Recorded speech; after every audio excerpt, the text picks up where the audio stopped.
Good morning. We are continuing in our journey, in our discussion, with chapter 14. We are discussing the idea of the Beinoni, the intermediate person, the middle ground, and as the Alter Rabbi established, that although we usually think as Tzaddik, Rasha, and Beinoni, as Tzaddik is the good guy, Rasha is the bad guy, Beinoni is sort of halfway in between, the Alter Rabbi proves that in the terminology of Tanya, for the purpose of our discussion, for the truth of the matter, those descriptions are off. A tzaddik, a righteous person, is actually someone who has completely decimated his animal soul. It no longer exists within him to different extents, but it's no longer a factor. He no longer feels the temptation. He no longer feels the pull of doing something wrong. And of course, I want to just reiterate that for the sake of Tanya, when we say doing something wrong, we're not just talking about sinning. We're talking about doing something that's not for God. Tanya introduces us to a world that's a zero-sum game. Everything we do is either godly or not. And if it's not godly, then by definition it's wrong. It's not evil, it's not a sin, you're not hurting anyone, but drinking a cup of coffee, if you're doing it because you need energy to get through your day and because you need to serve God, then it's good, it's godly, it's amazing. If you're doing it because you like the taste of coffee, then it's not godly, so it's unholy. And again, we discussed this at length in the first 12 chapters about this exact dynamic. But that is the tzaddik. He has completely decimated and destroyed the animal soul within him. Then we have the Rasha. The Rasha is not a wicked person. We'll call him a person who fails, a person who slips up. Once in a while, for some people it's every day and every moment, they slip up and they fail the test.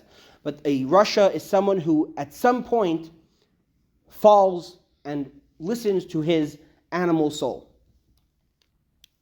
A Beinoni is someone who never, ever, ever slips up. They do not ever make a mistake. Everything they do, every thought, every speech, every action is 100% in line with what they're supposed to do, in line with God. So then what's the difference between a Beinoni and a tzaddik? As we explained, the tzaddik no longer has the temptation, no longer has the will, no longer has the desire to do anything that's not godly, whereas the Beinoni very much does. The Beinoni, while his thought and his speech and his action are perfect, his temptations, his thought, his desires are all over the place. And here at the beginning of chapter 14, the Alter Rebbe establishes his thesis for us, for all of us sitting around the table, or at least I'll talk about myself, because I know myself, I don't know anyone else. Maybe we have some hidden tzaddikim around the table. The Alter Rebbe establishes that this level of Beinoni, this is our mission, this is our goal. Starting on page number 1. Now the rank of Hine Midas HaBeinoni Hi Midas Kol Adam V'Acharei Kol Adam Yimshech. Now the rank of Beinoni is one that is attainable by every man. Each person should strive after it. He has not yet attained it and should not think beyond its reach. Shekol Adam Yachali is Beinoni B'Chol Eis B'Chol Shah. For every person can, at any time or hour, be a Beinoni. You have, as a person, as a human, you have the ability to control what you want, what you do. Can you control what you want? No, not necessarily. And therefore, it's important to remember that a Beinoni is not someone who controls what he desires. He controls what he does. And therefore, continuing on page 2, Ki ha-Beinoni einay ma'os bara. Because the Beinoni does not abhor evil, unlike the tzaddik, he does not find worldly pleasures revolting and loathsome. Shezeu davar hamasur lelev. For this is a matter entrusted to the heart. And explained earlier, the Beinoni is yet to conquer the evil in his heart. Consequently, he does not loathe evil. V'loi kali itei shav. Right? So therefore, the Alter Rebbe is saying that because we're not talking about our desires, our lusts, our temptations, we're talking about action. To quote the Reagans, just say no. All you have to do is not listen, not go along with it. That's all. You can't control the desires. You can't control how much. That you can't control your temptation. That's in your heart, and you no longer have your heart. To quote a different president, I lusted in my heart. Right? If as long as it stays in your heart, as long as it's all about your desires, good morning, as long as it's all about that, that is what a Beinoni is. And all of us can relate to that. All of us can achieve that. Now, I will put in a disclaimer here. we're going to be talking about doing things that are much, much, much easier said than done. To be in complete control of our every thought, speech, and action that we have throughout the day, or everything that we do throughout the day, is a lot easier said than done. And the Alter Rebbe is going to spend the next 10, 11 chapters discussing and training us how we can do that. But even if we learn it over the next 3 months, we'll learn those 10 chapters, it will still very much be easier said than done. And this is where the Tanya becomes the basis of a lifetime of work. Training ourselves to become a Beinoni. Because Beinoni is something you can train yourself to. You can control your thought, speech, and action. How? By just saying no. Mind over matter. The fact that your heart wants something, my heart wants a lot of things. I don't have to listen to it. There's a story of the Alter Rebbe that one of his students was going through a difficult time in their service of God, and they were having a lot of temptations and a lot of pulls in different directions, and they were getting very scared and very worried, so they ran to Liazna, to where Alter Rebbe lived. They arrived in the middle of the night, and they start banging on the door of the Alter Rebbe. Nobody opened the door. A cold Russian night, this man, he ended up just being stranded outside for the night. In the morning, he knocked on the door. Finally, someone opened it. He comes into the Alter Rebbe and he says, Rabbi, I have a problem. I don't know what to do. What can I do about the fact I need your help? I have these thoughts, I have these temptations, and I can't stop them. The Alter Rebbe says, I have already answered your question. You were knocking on my door last night, and I didn't let you in. All of us is in control of what we do, what we think about, and how we act. What we say, we're in control. We're the gatekeeper. We can choose. Can we choose someone knocking on the door? No. Can we choose the temptations hitting us and trying to? No, that we can't control. What we could do is not go along with it. Well, sometimes you don't really know which one of the temptations. You like this kind of food, that kind of food. You don't know which one. So it's an example of something solid, but thought-wise, you don't really know which one is the right one to accept, which one to deny. That's true. What Jacob is asking is, but sometimes it's so hard to recognize my thought, and that's a very, very good point. One of the tricks of the evil inclination, of the animal's soul, is it puts on a very, very rabbinic garment. It looks very, very holy. And it sits there and it says, I'm going to, I can't love my fellow as myself. Look at him. He's such a sinner.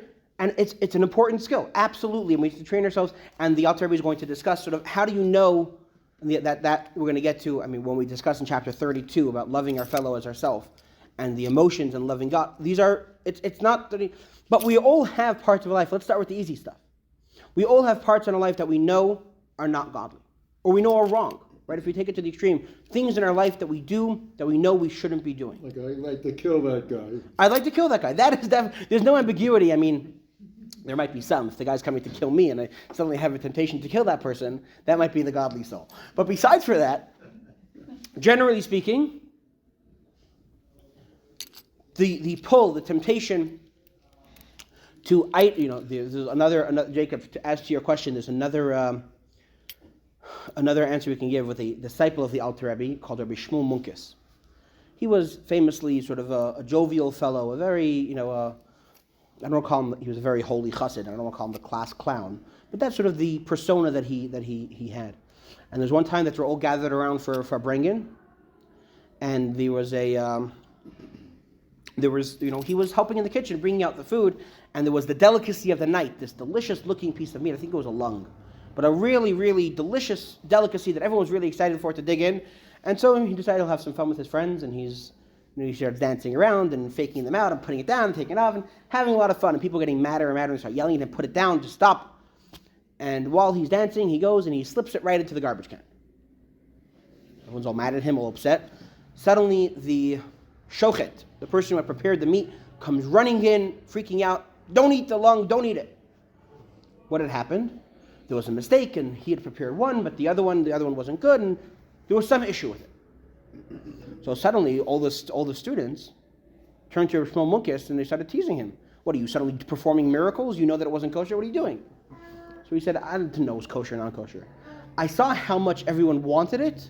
I saw how it was such a strong, I knew this couldn't be a good thing. Having good for bison, having good food at a discussion, I'm sorry, David. We still don't have food at this class. It's too. But Jen, having refreshments, that's good. But if it's such a strong desire, no good could come out of that. And that's why I threw it in the garbage. Turns out that it wasn't kosher. But that's also, we can judge with ourselves about, why do I want this so strongly? Why? I've never wanted, one of the areas of life that, especially in like an established synagogue or an established yeshiva especially, is there is a custom to always pray in the exact same seat. It's called a makam kavua, an established seat. This is always my seat where I pray. Now, some people are more careful for that, some people are less. But if you walk into synagogue and someone else is in your spot, suddenly everyone's a zealot for that small custom. Everyone's like, how dare you sit in my seat? That's how you can usually tell that it's not coming from a good place, right? Because all the other customs I'm suddenly not so zealous about. But this one I'm right. Why? Because clearly there's something more going on here. I just wanted to, you said from instant to instant. You could be a Benoni for an instant, but then you slip from that? So Len is asking one of the very, very strong questions that are discussed from the time the Tanya was written until today about this idea of being a Benoni. Is it possible, can I be a Benoni on Sunday and be a Rasha on Monday? And the simple answer is probably not, but technically yes. And what I mean by that is that we're about to discuss. The Alter Rebbe said you can act like a Benoni, you can leave the level of Benoni from moment to moment. But it is important to know that the whole idea of a Benoni isn't someone who technically has it messed up. When I'm sleeping, I'm a Benoni for 7 hours at a time. I'm amazing, I'm perfect. A Benoni is someone who their mind over matter is so strong that they will not mess up now, and they will never mess up. Now, obviously, as a human, things change. And I'm inspired one day, I can slip up the next day. But to be a Benoni, that inspiration, that control, that mindset has to be so strong that it would never change if I can only maintain this inspiration. That's actually what the Alter Rebbe is going to discuss in the next paragraph. Is that absolutely the Benoni differs in his mindset from moment to moment, right? The Benoni, while he's praying, in his mind he could be a tzaddik. In his mind, because he's praying, his godly soul is on fire. It's so strong that the animal soul is in hibernation. But the problem is, 20 minutes later, he's eating breakfast, and suddenly, once again, he's faced with temptations, and he's like, wait a second, where did that inspiration come? The answer is that this is the life of a Benoni.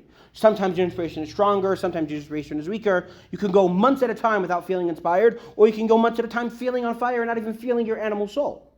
What is an actual Benoni? What is he? Action.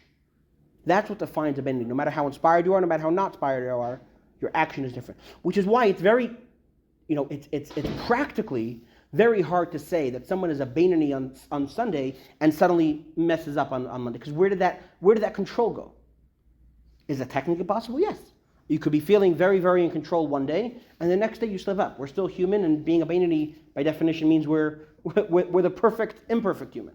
Question. Rabbi Levi, when you mentioned sleep a few minutes ago, and that you would or are a Benoni, but how can that be when you cannot control your thoughts when you're sleeping, your dreams?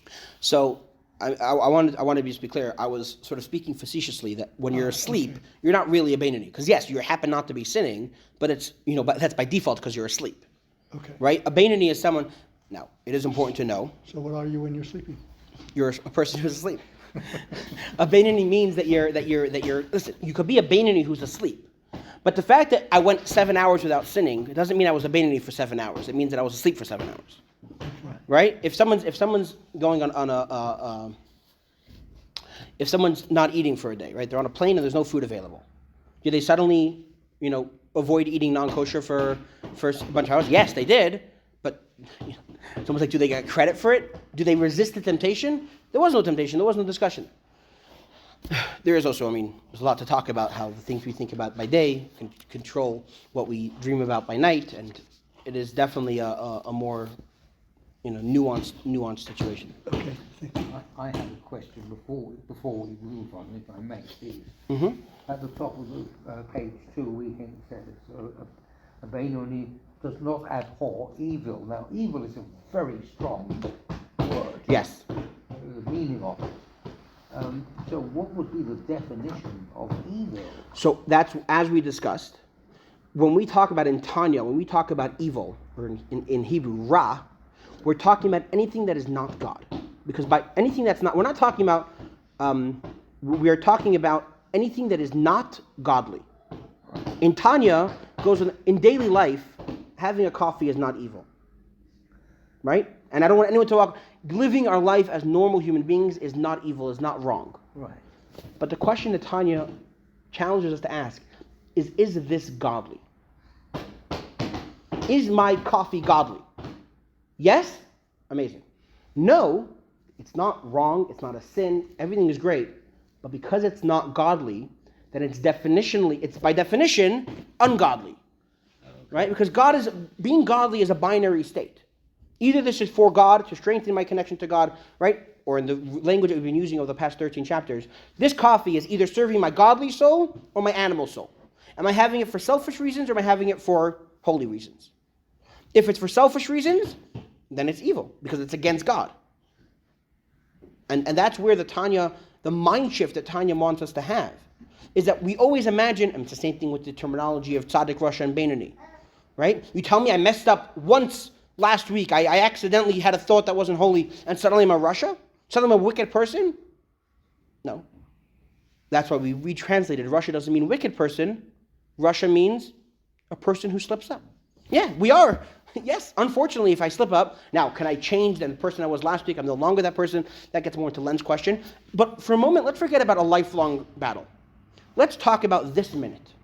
In this minute, am I in control of my thought, speech, and action? I'm really tempted to think negatively about someone. I'm really tempted to say a sharp comment about someone. Am I in control? Am I totally locked down? Then I'm a beinoni.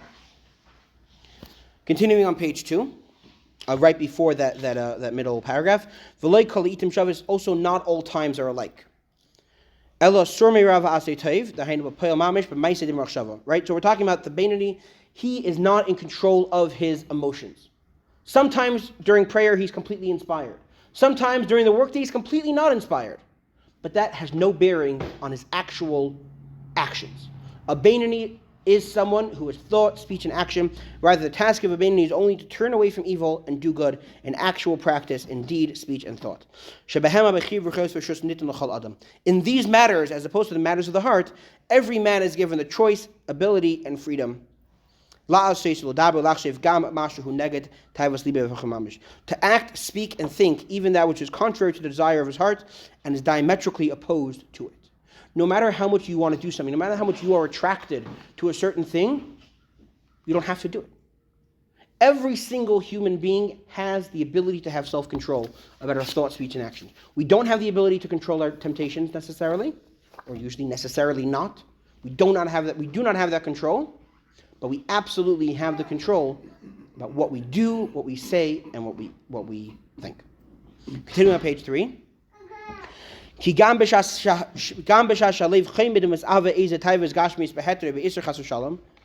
even when a person's heart craves and desires a material pleasure, whether permitted, right, as we were just discussing, that the heart craving a permitted pleasure is still wrong because it's not godly. In which case, it's only the lustful nature of the desire that is evil. Instead of desiring pleasure for the sake of heaven, as he seeks self-gratification. Right? It's just not godly. Or whether, God forbid, he desires that which is forbidden, and desire is intrinsically evil. Whatever sort of craving it is, he can conquer this desire and divert his attention from it altogether by declaring to himself, right, staying in his heart. And here, the next paragraph, the Alter Rebbe is going to give us the key to acting like a beinoni. And again, this is one of those things that we're going to say it. We're going to say it in one paragraph here, learn about it and think for the next 10 weeks, or 12, till the end of Tanya essentially, and then it's a lifetime to work on. But this is the thing to remember. I do not want to be a rasha in succumbing to the blandishment of the animal soul, even for a moment. Ki eineni reitzel is moved of nifrat chas v'shalom Hashem echad b'shum echad b'shum eifin k'dichsiv Because under no circumstance do I want to be parted and severed, heaven forbid, from one God. As it is written, your iniquities separate you from God. When I mess up, when I do something wrong, and again, wrong means something that's not godly, that is a separation between me and God. That is something that comes between, as the prophet says, your sins are what separates you. When we mess up, we'll go to a sin because it's easier for us to wrap our head around that idea. When we sin, that sin comes between us and God. And I don't want that to happen. On the bottom of page 3, I desire instead to unite my nefesh, ruach, and neshama, which are the 3 levels of soul, with God through investing them in His 3 garments.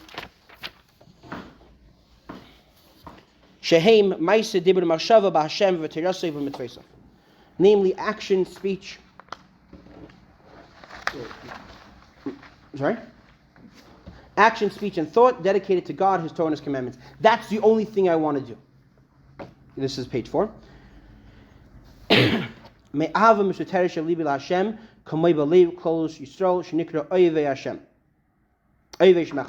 This desire to unite with God arises out of the love of God that is surely hidden in my heart, though I do not feel it, just as this love is found in the heart of all Jews, who are called lovers of your name, by reason of their inherent love of God.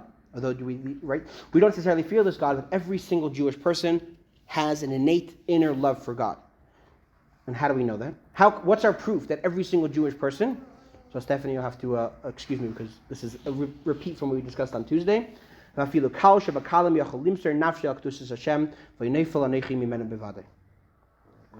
this reason, even a kal shebakalim, a most unworthy Jew, is capable of sacrificing his life for the sanctity of God. Should be forced to deny him, God forbid. Surely I'm not inferior to him.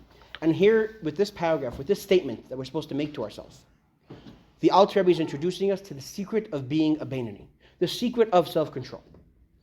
If I wake up in the middle of the night and suddenly I have a temptation, I'm going to go rob the Bank of England.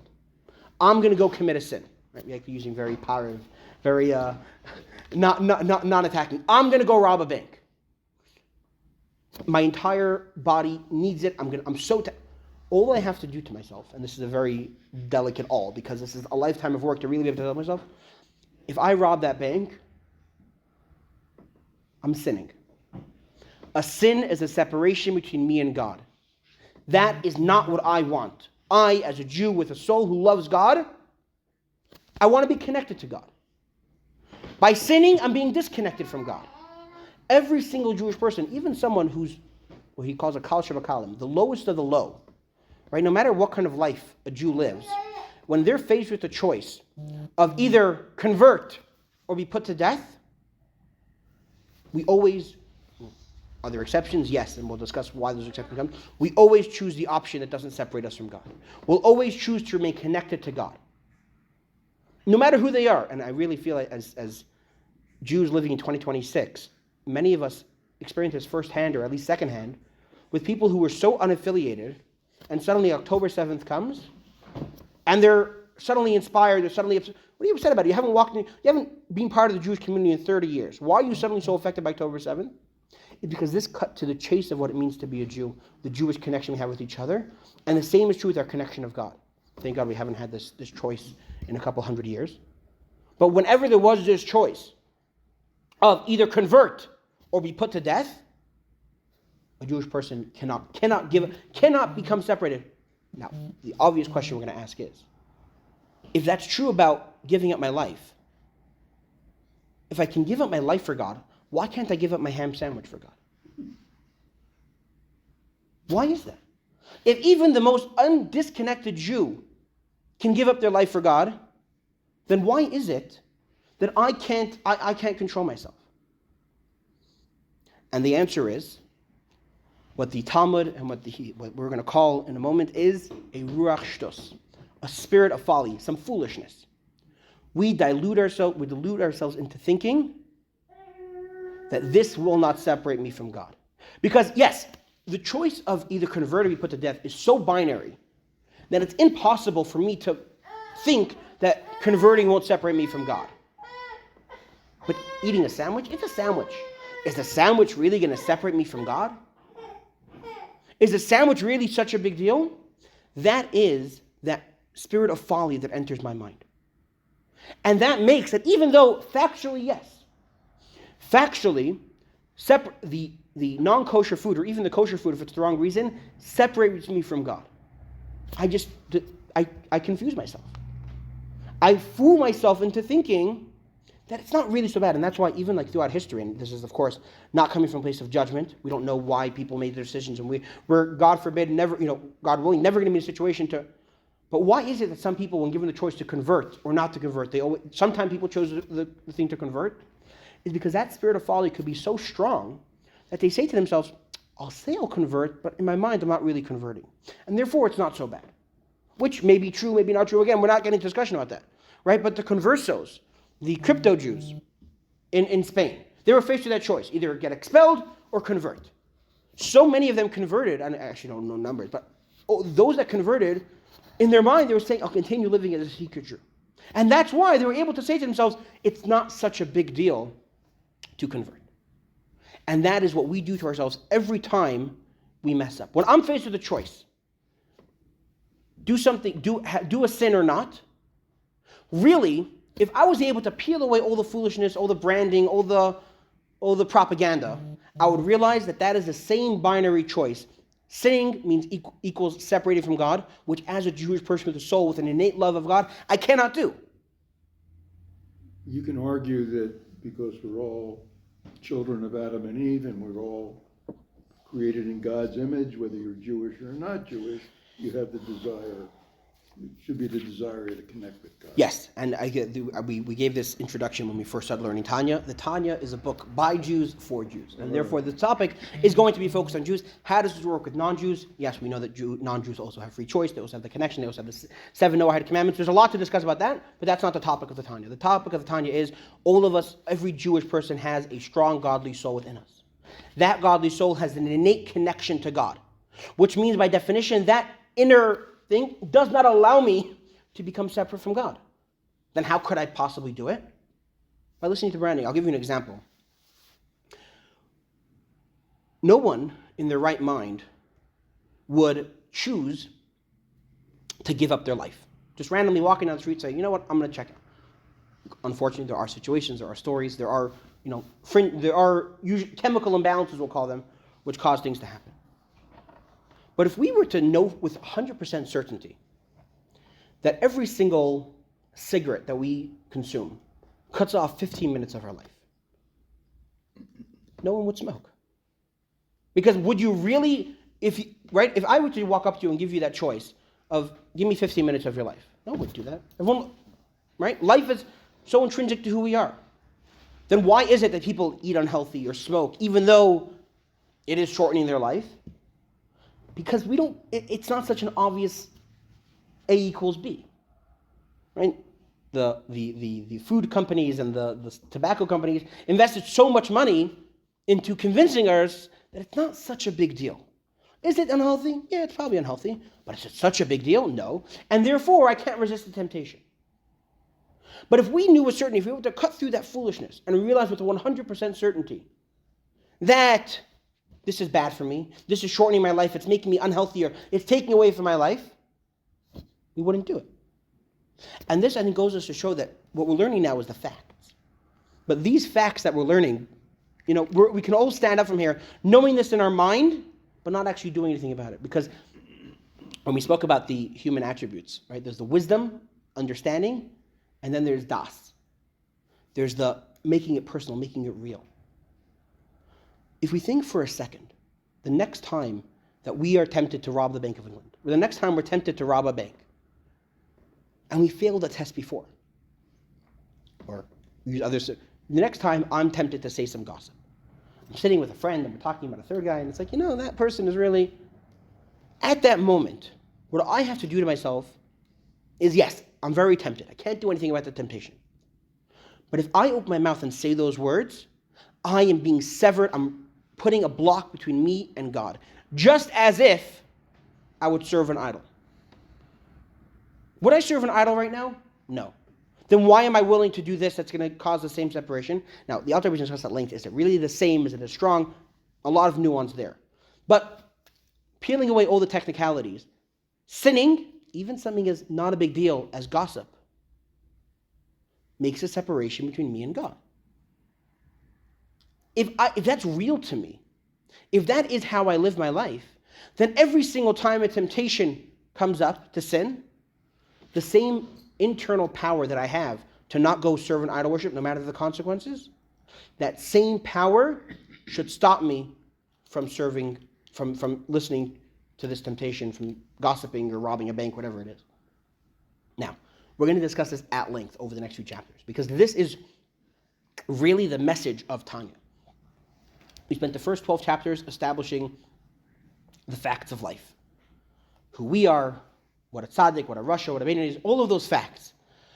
From here, for roughly the next 10 chapters, the Alter Rebbe is going to tell us how can we become a beinoni? How is it possible to live our life in that way? And there's two ways, and there's a lot of discussion to be had. And then from chapter 25, 26, he starts to troubleshoot it. The Tanya is a very long discussion. But at this moment, with these couple of chapters, the Alter Rebbe is giving us the kernel of the idea. How can we live like a beinoni? How can I resist every temptation that comes up and not act on them? By realizing that every single thing that I do wrong separates me from God. Why don't I realize that? Why don't I consciously feel that? Continuing at the bottom of page 4. It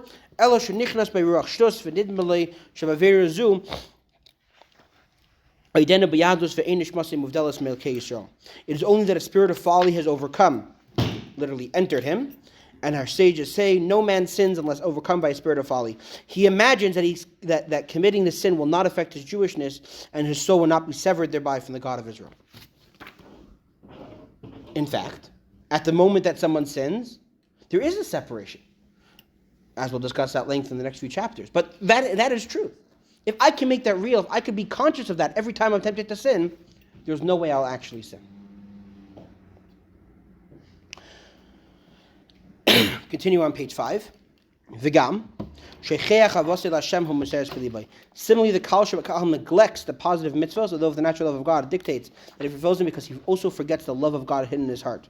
Were he aware of this love, he would seek out mitzvahs to perform in order to unite with God. Right? There's also the idea of positive mitzvahs. Right? Why am I failing the test of doing a positive mitzvah? I right now have the opportunity to put on tefillin, and I haven't done it. Why? How can I possibly fail that? Because this love of God, right? It's a hidden love. It's something that's buried. It's always there. We're going to compare it later to a coal or an ember. Deep, deep, deep inside, it's there, but it's covered up. I don't usually feel it. Now, something major, a binary choice: serve idols or die, reawakens it, fans the flames, and suddenly it's burning, and I can't fail. But your average day-to-day life, it's very, very, very soft. It's very, very hidden. Avolani, now again, this is all something that you should be telling yourself every time you're tempted to sin.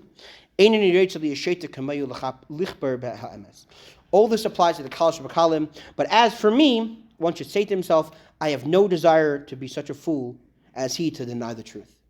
We see someone falling for advertising. We see someone falling for a scam.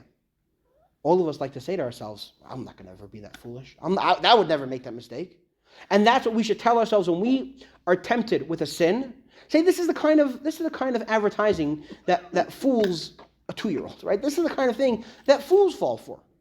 I'm not a fool. I'm not going to fall for the scam of the evil inclination that tells me I'm not really.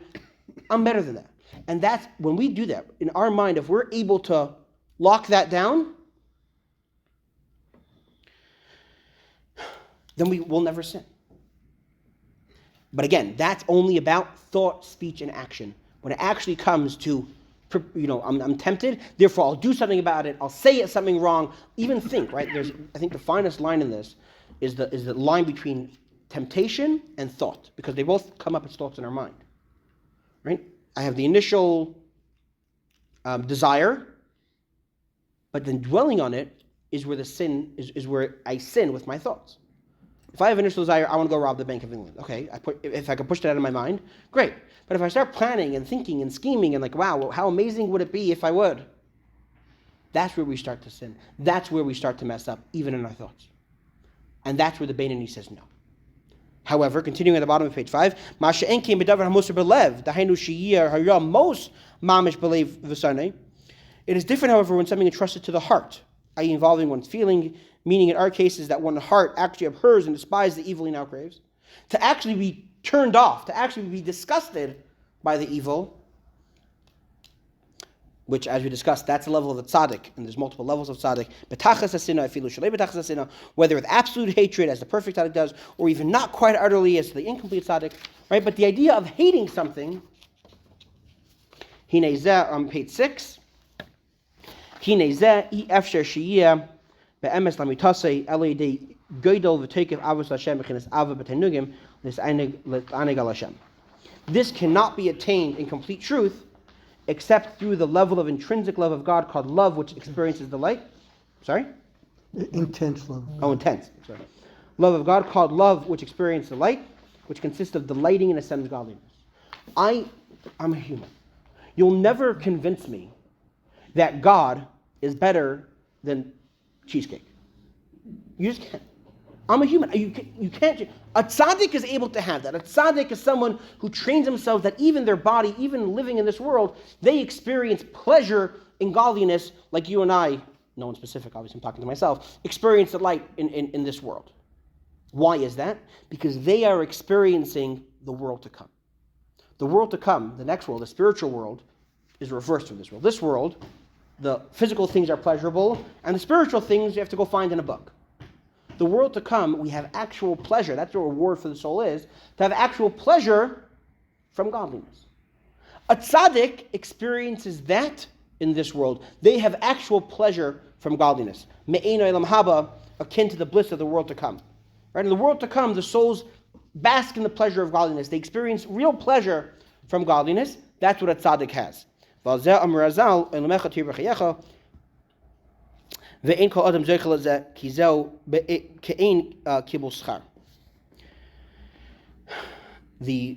sages of the Talmud, the Gemara tells us that when they would separate from each other, they were all sitting and learning together, we tell each other, have a good day. They would tell themselves, you should see your next world in this world. While you're alive, you experience the next world. What is that saying? It's saying, right, we tell each other you should have a good day. They're telling each other you should have an otherworldly day. Meaning, good eternity. The experiences that you have next life, you should experience today. Because these are tzaddikim talking to each other. Have a tzaddik day. Have a pleasure and godliness day. That's for them, not for us. Concerning one experiences this love, our sages said, you shall see a glimmer of your reward in the world to come in your lifetime. Not every man is privileged to attain this state, for it is the nature of reward received from above, and a reward cannot be received can only be received, not taken. Thus it is written, I, God, shall grant your priestly service as a gift, as explained elsewhere. Here the Alter Rebbe is reminding us, being a tzaddik, experiencing that level, is not in our control. Just like we don't have control if we're a Kohen, a Levi, or a Yisrael, that's not in our control. That is something you're born with. So too it's true with what path in life we're going to take. Whether we're going to become a tzaddik or a Beinoni. That's up to God. Tzaddikim, it's a gift from God that they are born with that life path, with that course chopped out for them. Now, Len's always going to say, what about free choice? How's that going to work? And the answer is, they have their own journey, they have their own battles, they have their own thing. But the end game for them is to love God like we like pleasurable things, and to abhor evil, even neutral evil, like we abhor getting stabbed. That is the life of a tzaddik, not for us. That's a gift that they receive. For us, what do we have? We have the challenge of always controlling, of only being able to control our thought, speech, and action. And this is also become very important as we continue learning Tanya, about how knowing what our life journey is. And therefore, spoiler alert, in about 10 chapters, there's going to be a problem. People are going to come and say, I'm 85 years old, and I'm still faced with the same juvenile temptations that I had as a teenager. Have I not grown at all? Have I not accomplished anything in my entire life? And that can be pretty depressing. That could be so, who's the figure that pushes the rock up the hill? Sisyphus pushing up. My entire life I'm pushing the rock up the hill and nothing is changing. And the Alter Rebbe is going to say, yes, that's absolutely true because you are a Beinoni. And your mission is, you're not doing something, you just have your eye on the wrong rock. Your job is not to push the rock of temptation. That you're always going to have. Your job is to control. And you know what? If you've controlled yourself for the past 70 years, that's incredible. That is you succeeding. You're not supposed to control your temptations. That is not up to you. And that's why, and here at this point, the Alter Rebbe is going to go back to chapter 1. Chapter 1, we start off the first half with a bunch of questions that the Alter Rebbe sort of used as his foundation for, clearly we don't understand anything, let's start again from the beginning. One of those questions was that Job, in the book of Eov, he challenges God. He says, God, it's not fair. You decided who's going to be a tzaddik, and you decided who's going to be a rasha. Now the Alter Rebbe, back when we thought that tzaddik and rasha are pretty good people and pretty bad people, said that's not true. The Alter Rebbe challenges Job. Job says that God decides who's going to be a tzaddik and who's going to be a rasha. That's not true. We have free choice. We're the one who's decided that. That's the one thing God doesn't do. God decides if you're going to be tall or short, rich or poor. That's all up to God.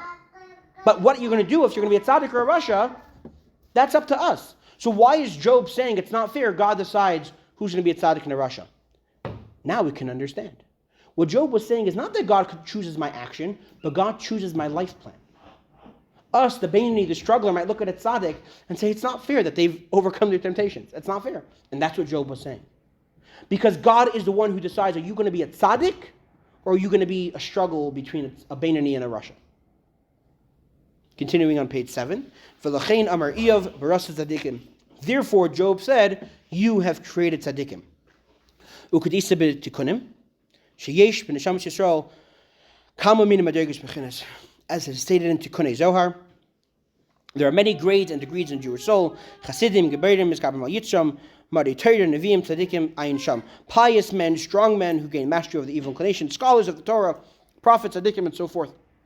Note there. So there are different types of souls.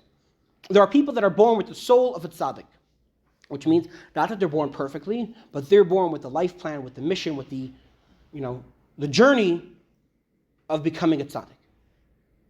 Then there are those of us, again talking to myself around this table, who are born with the life plan of being a Beinoni.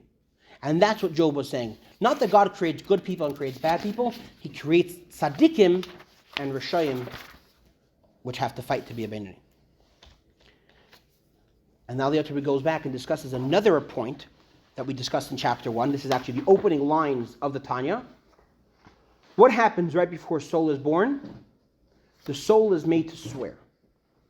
So the angels, before a soul is born, is made to make a swear. And I'll remind here what we discussed in chapter 1, that this oath, the word masbi'in, which literally means, mashbi'in, which means they're commanded to take an oath, also can be read as masbi'in, from the word of satiate, which means that by making the soul take this oath, the angels, God is also giving the soul the power to actually follow through with this oath. Before a soul is born, it's given a challenge, it's given a command, it's made to take an oath and given the power to follow through with it. What's the oath? Tehi tzaddik, be righteous. V'al tehi rasha, don't be wicked. Now, we didn't really address it in chapter 1, but why this redundancy? If someone's a tzaddik, by definition, they're not going to be a rasha. Be a tzaddik, do good, but also don't be a rasha. Why do we have this redundancy? So now we can understand. Because these are two separate things that the soul is being told to do. Number 1 is try to be a tzaddik. And we'll discuss till the end of the chapter, what does that mean to try to be a tzaddik? I thought you just said it's impossible to be a tzaddik. But the first part of the oath is try to be a tzaddik. Practically speaking, that's not going to work for, let's say, 95% of people, 99% of people. And therefore, we have the second part of the oath, but also don't be a rasha. Even if you're not a tzaddik, stay as a Beinoni, don't fall down into being a rasha. And continuing on page 8.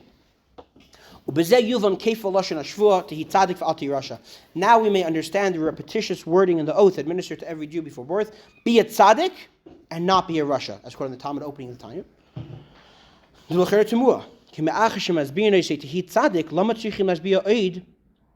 Shalai Rasha.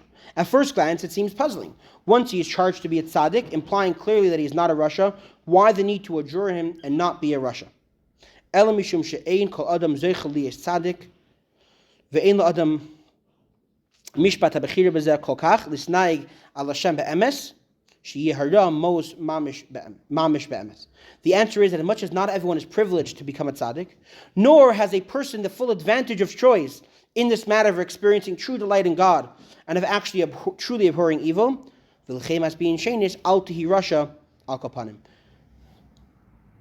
each person is consequently adjured a second time at you shall at any rate not be a Rasha. First thing is try to be a tzaddik, but ultimately that's not really a choice that we have. We have some choice in that, as we'll continue to discuss. We can act like a tzaddik, but ultimately most of us are going to fail at that anyway. And therefore, we're reminded again, if you can't be a tzaddik, at least don't be a Rasha. At least stay a Beinoni. Try to be a tzaddik. That doesn't work. At least make sure you're not a Rasha.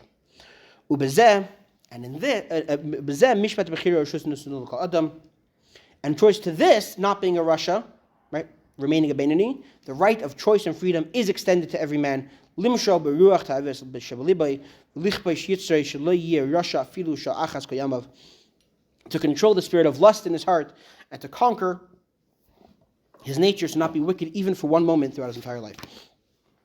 The difference between acting like a tzaddik and being a tzaddik is not being able to control your thoughts. So we're going to continue to, what does it mean to act like a tzaddik? We're going to talk about that. Right? Because acting like a Beinoni means to control your actions, controlling your temptations. I thought we can't control the temptations. That we'll discuss. So what does it mean to act like a tzaddik? We'll get to in a second. Continuing on page 9. This applies both in the realm of turning away from evil, right, refraining from a transgression. We have complete control to not do anything wrong, and in that of doing good, performing all the positive mitzvahs in which you're obligated, and especially the mitzvah of Torah study, which is specifically termed good, as our sages say, there's no good other than the Torah. Dahainu Talmud Torah Shem Kulam, meaning the study of Torah which balances and equal to all the other mitzvahs combined. We have the choice, right? We've been talking more about we have the choice not to do things. We also have the choice to do things. No matter how uninspired you are, no matter how much you're not feeling godly right now, you have the choice to actually do something, to actually learn some Torah, to actually put on Torah, right? Can we control our inspiration? Can we control our love, our God, our abhorrence of evil? Not necessarily. But our action to do what's right and not do what's wrong, action and speech and thought, that we have complete control over. Right? No matter how uninspired you are, you can physically open your mouth and say the words of prayer. You don't have to be feeling inspired to do that. And that we have complete control of. Okay. But where does the tzaddik come in? And here's an important point, because even though, yes, and we're going to continue hammering this point in, we are at best a Beinoni, there are still parts of being a tzaddik that we should act and we should try to train ourselves into. And that is specifically the relationship that the tzaddik has with good and evil. A tzaddik, in addition to the fact that he has no, why does he? Right, the fact that he has no temptation is not his personality itself. It's a symptom of his personality. What is the personality of a tzaddik? They are someone who is completely in love with Hashem and completely disgusted by evil, and therefore they have no temptation to do evil, and they experience pleasure from godliness. It's because of that relationship, because they are completely in love with Hashem and completely despise evil. We don't have that naturally, and we're not going to get to that level. We're human, and we're always going to like cheesecake more than we like God. So what does it mean to act like a tzaddik? What are we supposed to do? We are supposed to try to inspire ourselves to love God and despise things that are wrong.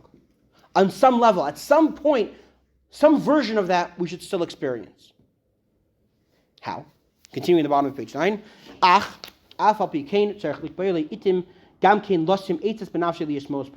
Nevertheless, though it has been said that not every person can loathe evil and attain love of delights, characteristic of a tzaddik, and we are dealing here with the Beinoni, yet one must also set aside specific periods to seek for himself the means of abhorring evil, i.e. loathsome worldly pleasures.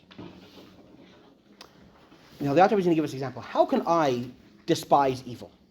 How can I do? So, The example that the Alter Rebbe is going to give is specifically for someone who is infatuated with a certain woman.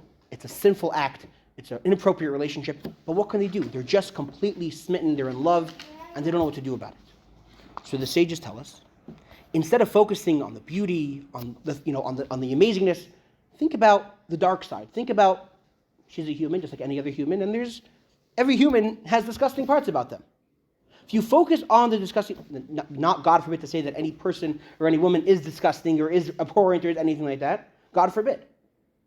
But every physical thing has the good things and the bad parts of it.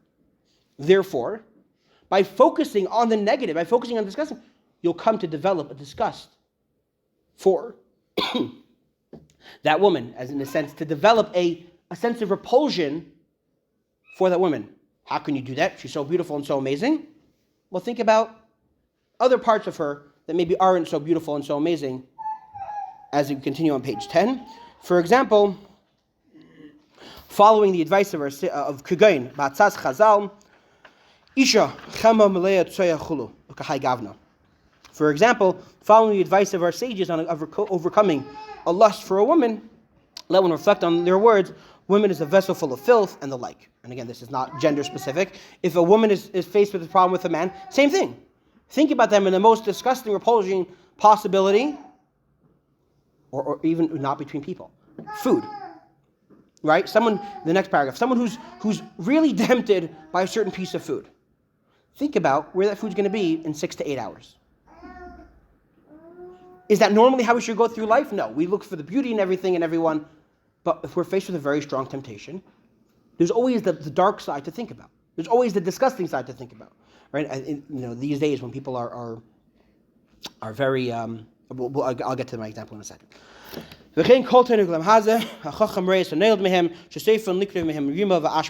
Likewise,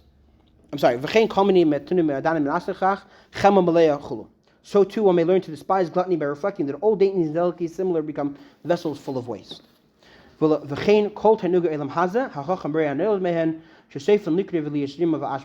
regard to all the pleasures of this world, the wise man foresees what become of them. They ultimately rot and become worms and refuse. Can I, as a Beinoni, truly be disgusted by evil, for evil's sake? Can I look at someone sinning and be disgusted by it? Not naturally. I'm a Beinoni, I'm not a tzaddik. That is the realm of a tzaddik. But what can I do? Is I can train myself to recognize the disgusting parts of that, right? We've been using this example, so I want to just go back to it for a second. If I'm tempted to speak gossip about someone, you have a very hard time getting me to be disgusted by gossip. It's one of the most entertaining pastimes. But what can I do? Is I could think about thoughts that will make me turned off to gossiping. Think for a second the dark side of gossip, being the victim of gossip. Imagine for a second that what you're about to say is being said about you. Suddenly it starts to lose its allure. Suddenly it starts to become, I can never do that, it's so wrong. Is it easy? No. Is it guaranteed? No. Because I'm still a Beinoni, and I still naturally am attracted to the pleasures of this world, including gossip. But I can, piece by piece, maybe with the help of a mentor, as the Alter Rebbe just said, maybe with a lot of training, I can train myself to see the negative side in evil, in wrongdoing. And on the flip side, I can also train myself to see the beauty and the delight in godliness. Am I going to have the same pleasure putting on tefillin as I'll have from having a delicious meal? No. I'm a human, and I'm a lot more aligned and naturally taken to a pleasurable meal than I am to putting on tefillin. But what can I do? Continuing on page 10.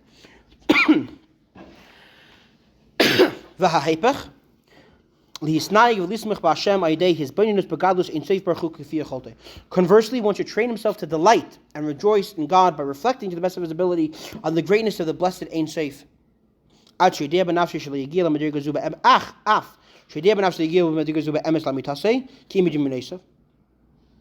He may well know that he will not attain this degree of loathsome evil and delighting in godliness with the fullest measure of truth, but will only imagine it. Right? So again, I can train myself to be disgusted by doing something wrong. I can train myself to be in love with God. And he says, how can I do that? Think about God's greatness. Really imagine it. This is really what prayer is all about. Look outside the window, see the beautiful world, see everything so amazing, and think about how that's created by God for us, really play up and lean into our relationship with God, how amazing and how wonderful God is, I can become inspired, right? I mean, in our life, there's certain chores that we will always hate to do, right? I'll always hate taking out the garbage. But by knowing what it does for my family and for my relationships and for my home, I can be into it, right? Am I actually enjoying it? But I can pretend. He says, yes, we are pretending. That's absolutely true. You're not truly disgusted by evil because you're still a Beinoni. You're not truly in love with Hashem because you're still a Beinoni. However, on the bottom of page 10, Alpha Bikain hu yasa eshaloi l'kayim esashua mashpiyim tehi tzaddik. Nevertheless, you should do his part to uphold the oath of Mishrim, be a tzaddik. That is where that first half of the oath is still applicable. Can I become a tzaddik? Probably not. But can I act like a tzaddik? Can I pretend to be a tzaddik? Can I play up my hatred of all things evil? And can I pretend to be in love with Hashem? Yes. Now, I did my part. What happens next is up to Hashem. This is page 11. Hashem yaseh b'tei b'einav, and God will do as He sees fit, whether to grant the level of tzaddik or not. V'oid, and furthermore, emulating the tzaddik and losim even will produce another benefit for the Beinoni. Ha'hergel kol davar sholton v'naseh teva sheni. Habit reigns supreme in all matters and becomes a second nature. What does it mean to be second nature, right? Some things become natural to me. Some things, we say they become like second nature, which means I'm not usually like that. But by doing it so much and so often, it becomes second nature to me to do a certain thing. So too here. Am I naturally a tzaddik? Do I hate evil things? No. But if I do it enough, in other words, fake it till you make it. Eventually you will make it. You will have some sort of, the more you think about it, the more you train yourself to be disgusted by wickedness, you'll start to feel it. Right, training yourself causes it to happen. Therefore, when one accustoms himself to loathe evil, he will begin to find it truly loathsome to some extent. Again, you're not gonna train yourself to being a tzaddik, but you'll achieve some level. Certain things will truly become loathsome to you. And so too on the positive. And when he accustoms himself to rejoice in God through reflection of His greatness,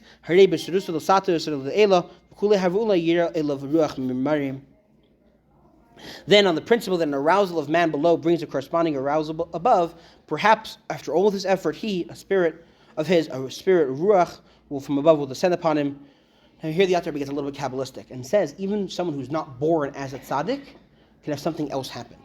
And that is the soul of a tzaddik sort of becomes invested into him. You're not a tzaddik. You weren't born with that. God didn't choose that for you. But if you try hard enough, you get some version of that. Continuing at the bottom of page 11, he'll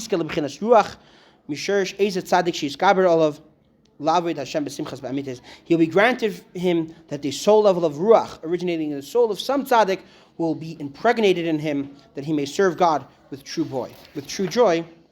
On page 12, thus it is written, rejoice, O tzaddikim, in God. This is not something that we can control.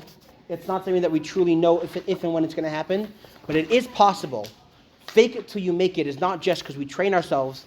It's because God, if we try hard enough, God can reward our thing. There's a famous story, and with this we'll finish because we're over time. There's a famous story of the Alter Rebbe, that some people came and started to complain that not everyone was acting up to their standards. You had these people who were, they were praying very long and very in-depth, as if they're some holy, religious, righteous tzaddik. And they're spending hours and hours in prayer. Well, you and I know they're not really holding there. And some people, I believe it was either to the Rebbe or the Alter Rebbe, I forgot which way the story goes. I believe it was actually the Rebbe, came and complained about the fact that these these yeshiva students are pretending to be some righteous tzaddik and praying for hours on end. They're not holding there. And the Rebbe responded by saying that there's a law that you cannot fake something that you're not. Right? Someone who's not disabled is not allowed to pretend to be disabled. Someone who's not impoverished is not allowed to pretend to be impoverished and go around collecting tzedakah. Because that's not who you are. And in fact, there's I don't call it a threat, but there's a consequence, that if you pretend to be something, you'll eventually become that. Someone who lives their whole life pretending to be disabled for the sympathy and for the parking placard will eventually become that. Someone who pretends to be impoverished so they get a lot of donations will eventually become impoverished. And the Rabbi says the same thing applies on the opposite. If you pretend to be righteous, eventually you'll become righteous. At some point, you'll be rewarded with that. It's not necessarily, our job is to do the utmost that we can in fulfilling our oath. Our oath is, try to be a tzaddik, and at the very least, don't be a Rasha. Don't be a Rasha. We all have complete control. We can, and as we'll discuss in the next 10 chapters, how we do that. We can absolutely avoid being a Rasha. We can be in complete control of our thought, speech, and action. Even being a tzaddik, we can pretend. We can artificially get those emotions. We can train ourselves. We can think about it. Will it be the utmost? Probably not, unless we have some sort of Kabbalistic process that happens that God rewards us with the soul of a tzaddik. But that's not really what we're focusing on. Our focus is on what we can do. Do your best to be a tzaddik. Pretend. Fake it till you make it. But at the very bare minimum, don't be a Rasha. Be 100% in control of your thought, speech, and action.